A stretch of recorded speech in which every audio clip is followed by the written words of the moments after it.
Hello gentleman, কেমন আছেন সবাই? ভাই ladies. Sorry. Hello ladies and gentleman, কেমন আছেন সবাই? আশা করি সবাই খুব ভালো আছে। আজকের এই ভিডিওটি মূলত ফ্রেশ ইন্টারমিডিয়েট ব্যাচ নিয়ে, যারা রিসেন্টলি ব্যাচেলর করতে অস্ট্রেলিয়ায় আসতে চায়। তো বাংলাদেশে থাকতে শিক্ষার্থীরা চিন্তা করে অ্যাট এনি কস্ট অস্ট্রেলিয়ায় আসতে পারলেই হলো। এজন্য তারা কোনো ডান বাম চিন্তা না করে ফাস্ট ফরওয়ার্ড কাজগুলো করে থাকে। যেমন অনেকেই চিন্তা করে স্ট্রেট আওয়ে ব্যাচেলরে না এসে কি করে বিভিন্ন লিডিং কোর্সে আসে। সেটা হতে পারে ডিপ্লোমা লিডিং ব্যাচেলর, কিংবা ইএপি লিডিং ব্যাচেলর, কিংবা ফাউন্ডেশন লিডিং টু ব্যাচেলর। আজকের এই সম্পূর্ণ ভিডিওটি জুড়ে থাকবে কনকারেন্সি ইস্যু, এবং কি এই কনকারেন্সি ইস্যু এবং কিভাবে এটি আপনার পরবর্তী কোর্সে এফেক্ট করবে তা নিয়ে এই ভিডিওটি। ধরুন আপনি ম্যাকিউরি কিংবা ইউটিএস ইউনিভার্সিটিতে ডিপ্লোমা লিডিং টু ব্যাচেলরে ইনফরমেশন অফ টেকনোলজিতে পড়তে আসলেন। এখানে আসার পরে আপনার মনে হলো যে আপনার এই সাবজেক্টটি ভালো লাগতেছে না, এবং অ্যাট দ্য টাইম আপনার ইউনিভার্সিটি কিংবা নতুন ইনস্টিটিউশনে যাওয়ার প্রয়োজন। The real problem gonna be happening now.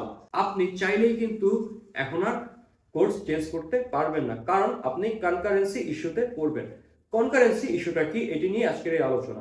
Concurrency issue হচ্ছে এরকম একটা বিষয়, ধরেন আপনি ব্যাচেলরে আসলেন, ব্যাচেলরটা আপনার এখানে প্রিন্সিপাল কোর্স, এবং অ্যাট দ্যাট টাইম আপনার লিডিং কোর্স থাকবে ডিপ্লোমা কিংবা ইএপি কিংবা ফাউন্ডেশন কোর্স। এখন আপনি চাইলেও কিন্তু আপনি 6 মাস প্রিন্সিপাল কোর্স কমপ্লিট না করে সরাসরি কোর্স বা প্রোভাইডার চেঞ্জ করতে পারবেন না। প্রিন্সিপাল কোর্স কি এবং এই সম্পর্কে বিস্তারিত জানতে আমার আরেকটি ভিডিও আছে, আপনারা চাইলে সেটি দেখে আসতে পারেন। ধরুন আপনার ডিপ্লোমার কোর্সটি হচ্ছে 1.5 বছরের, সেই ক্ষেত্রে আপনাকে যা করতে হবে, আগে আপনি 1.5 বছর ডিপ্লোমাটা কমপ্লিট করতে হবে, তারপরে ব্যাচেলরে 6 মাস কমপ্লিট করে তারপরে আপনি এদের থেকে রিলিজ পাবেন যে আপনি এখন পরবর্তী ইনস্টিটিউশন কিংবা কোর্স চেঞ্জ করার জন্য এলিজেবল।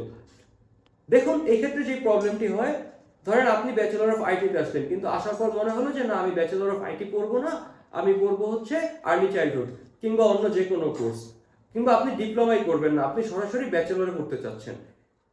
আপনি চাইলে তখন কিন্তু আপনার পছন্দ মতো সাবজেক্টে 6 মাসের পর চাইলেও চেঞ্জ করতে আর পারবেন না।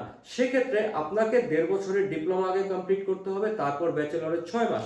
দেখুন যদি আপনি এটি করতে চান তাহলে আপনার 2 বছর নষ্ট হবে। নট অনলি 2 বছর নষ্ট হচ্ছে, এর সাথে সাথে আপনাকে গুনতে হবে এই 1.5 বছরের সাথে যে ব্যাচেলর, সেই পরিমাণ টিউশন ফিস গুলো আপনার দিতে হচ্ছে।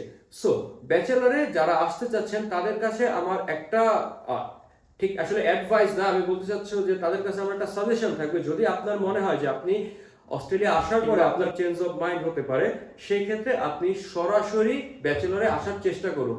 কোনো লিডিং কোর্সের সাপোর্ট নেবেন না, হোক সেটা ইএপি, হোক সেটা ফাউন্ডেশন, হোক সেটা ডিপ্লোমা। দেখুন এই ডিপ্লোমা কিংবা আপনার ইএপি কোর্সগুলো নেওয়া লাগে কখন, যখন আপনার ইংলিশ রিকোয়ারমেন্টটা মিট করে না।